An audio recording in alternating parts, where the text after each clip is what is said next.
ఏ రోజు రాజశేఖర రెడ్డి బిడ్డ ప్రమాణం చేసి చెప్తుంది పైసా సహాయం పైసా పని చేసి పెట్టు అని అడిగిన పాపాన ఈ 5 సంవత్సరాలలో పోలేదు. నేను రాజశేఖర రెడ్డి బిడ్డను. ఇదే రాజశేఖర రెడ్డి బిడ్డ నాన్న ముఖ్యమంత్రిగా ఉన్నప్పుడు, రాజశేఖర రెడ్డి గారు ముఖ్యమంత్రిగా ఉన్నప్పుడు కూడా పదవిని చూసిందాన్ని.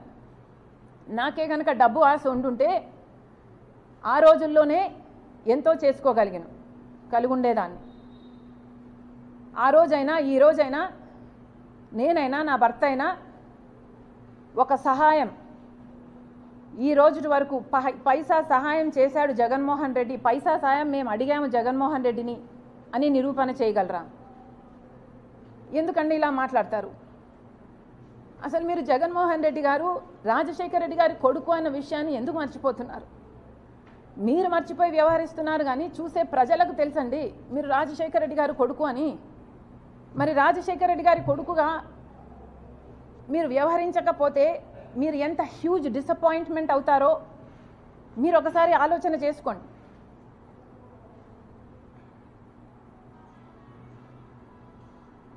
చాలా చెప్పారు, రిలేషన్షిప్స్లోకి రాజకీయాలు వస్తే రిలేషన్షిప్స్ చెడిపోతాయి. జగన్మోహన్ రెడ్డి గారు చాలా లిమిటెడ్గా ఆలోచన చేస్తున్నట్టున్నారు. ఈ ప్రపంచంలో రాజకీయ డిఫరెన్సెస్ ఉన్న వాళ్ళు ఎంతోమంది ఒక కుటుంబంలోనే ఉంటున్నారు. ఒక కుటుంబంలోనే ఒక మనిషి ఒక పార్టీలో, ఇంకో మనిషి ఇంకొక పార్టీలో, అదే కుటుంబంలోనే కొనసాగుతున్నారు. ఇది మీకు తెలియదేమో, చుట్టుపక్కల అడిగి తెలుసుకోండి ఎంతమంది ఎన్ని కుటుంబాలు వేరే వేరే పార్టీలలో ఉన్నాయి. అలా అని ఎన్నో కుటుంబాలలో డిఫరెంట్ ప్రొఫెషన్స్లో ఉన్న వాళ్ళు కూడా ఉంటారు. ఒక కుటుంబంలో ఒకడు పోలీస్ అయి ఉండొచ్చు, ఒక దొంగను అరెస్ట్ చేస్తాడు. అదే కుటుంబంలో ఒక లాయర్ ఉండొచ్చు, ఆ దొంగను రక్షించడానికి ప్రయత్నం చేస్తుంటాడు. ఎవడి ప్రొఫెషన్ వాడు చేస్తాడు. అలాగే రాజకీయాలు కూడా ఒక కుటుంబము ఒకే రాజకీయ పార్టీలో ఎక్కడ మొత్తం ప్రపంచంలో ఇదే ఉంది అనుకుంటే జగన్ రెడ్డి గారి అవివేకం. ఇలా కూడా ఉన్నాయి.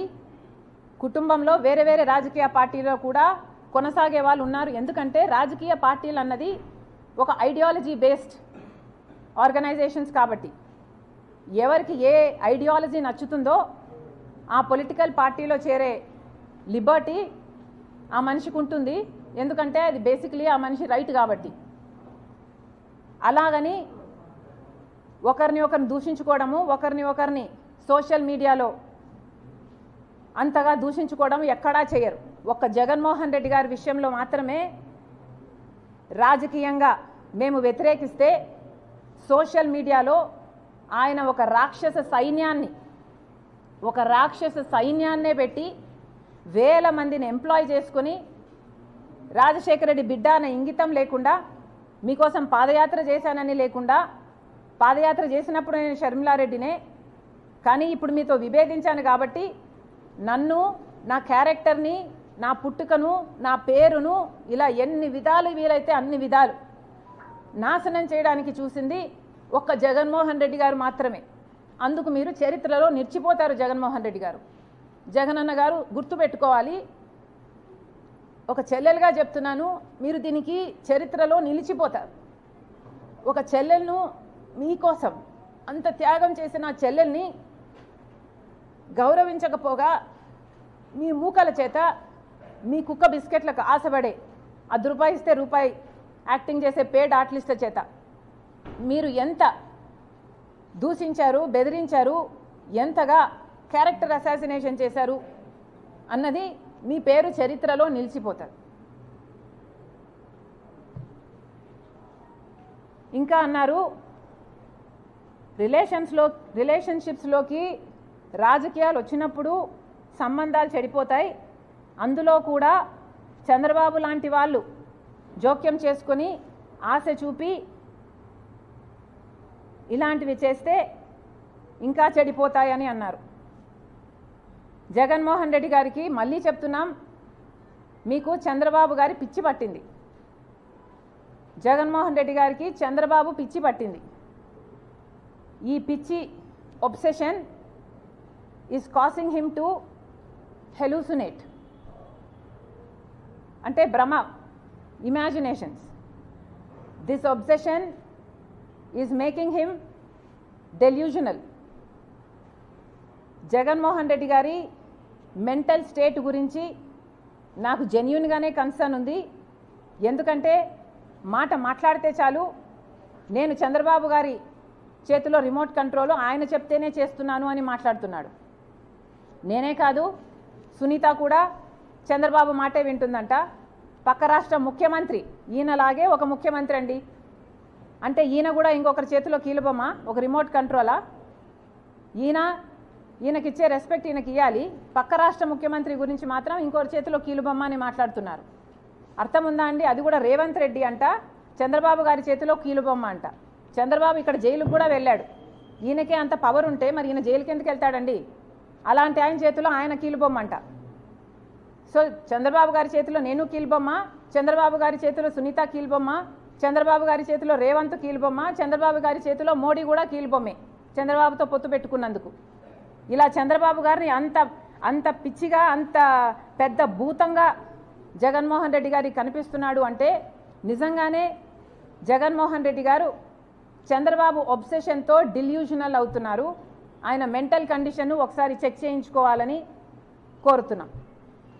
ఇంతేకాదు, జగన్మోహన్ రెడ్డి గారు మళ్ళీ గోబల్స్ ప్రచారం చేస్తున్నారు. పదే పదే కాంగ్రెస్ పార్టీ రాజశేఖర రెడ్డి గారి పేరును సిబిఐలో చేర్చింది, సిబిఐ ఛార్జ్ షీట్లో చేర్చింది కాంగ్రెస్ పార్టీ అని మళ్ళీ ఆరోపించారు ఆ ఇంటర్వ్యూలో. జగన్మోహన్ రెడ్డి గారికి మళ్ళీ చెప్తున్నాం, అది చెప్పకముందు ఇంకొక విషయం కూడా గుర్తు చేస్తున్నాం. మీ గోబల్స్ ప్రచారానికి మీకు ఏమాత్రం విలువలు ఉన్నాయో అని, విలువలు విశ్వసనీయత చాలా ఉన్నాయని మీరు చెప్పుకుంటారు కదా, అసలు మీకు ఏ విలువలు ఉన్నాయో ఈ ప్రశ్నలకు సమాధానం చెప్పండి. రాజశేఖర రెడ్డి గారు చనిపోతే రిలయన్స్ హస్తం ఉంది ఆ చాపర్ క్రాష్లో అని చెప్పినవాడు జగన్మోహన్ రెడ్డి గారు కాదా? ఈయన మాట చెప్తే రిలయన్స్ సంస్థలని ఎంతమంది ధ్వంసం చేయడం నిజం కాదా? వాళ్ళ మీద ఈ రోజుల వరకు కూడా కేసులున్నాయి. కానీ అదే రిలయన్స్ వాళ్లకు జగన్మోహన్ రెడ్డి గారు ముఖ్యమంత్రి అయిన తర్వాత రాజ్యసభ మెంబర్షిప్ కూడా ఇచ్చారు. మరి జగన్మోహన్ రెడ్డి గారికి ఏ విలువలు ఉన్నట్టు? అప్పుడు అది సూట్ అయింది కాబట్టి అట్లా మాట్లాడతారు, ఇప్పుడు ఇది సూట్ అయింది కాబట్టి ఇట్లా చేస్తారా? మీరేనా విలువల గురించి మాట్లాడేది? ఏ విలువలు ఉన్నాయండి మీకు? రిలయన్స్ వాళ్ళు కారణమని చెప్పిన మీరు మళ్ళీ రిలయన్స్ వాళ్ళకి పదవులు ఇస్తారు, మీకు విలువలు ఉన్నాయనుకోవాలా? వివేకానంద రెడ్డి గారి హత్య విషయంలో సిబిఐ ఎంక్వైరీ కోరింది జగన్మోహన్ రెడ్డి గారు ముఖ్యమంత్రి కాకముందు. ముఖ్యమంత్రి అయిన తర్వాత వద్దని చెప్పింది జగన్మోహన్ రెడ్డి గారు. అంటే మీరు ఎక్కడ ఎట్లా ఏ కన్వీనియన్స్ ఉంటే అట్లా మాట్లాడతారు.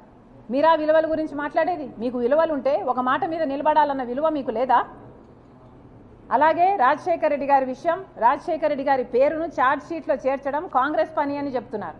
మళ్ళీ చెప్తున్నాం, కాంగ్రెస్ పార్టీ చెయ్యలేదు, ఇది మీకు కూడా తెలుసు. మీరు గోబల్స్ ప్రచారం చేస్తున్నారు. కాంగ్రెస్ పార్టీ చెయ్యలేదు. సిబిఐ ఎఫ్ఐఆర్లో కూడా రాజశేఖర రెడ్డి గారి పేరు లేకపోతే కొనుగోలు సుధాకర్ అనేవాడు 3 కోట్ల చుట్టూ తిరిగి, సిబిఐ కోర్టు, హైకోర్టు, సుప్రీంకోర్టు 3 కోట్ల చుట్టూ తిరిగి రాజశేఖర రెడ్డి గారి పేరుని సిబిఐ ఛార్జ్ షీట్లో పెట్టాలి అంటూ 3 కోట్ల చుట్టూ తిరిగాడు.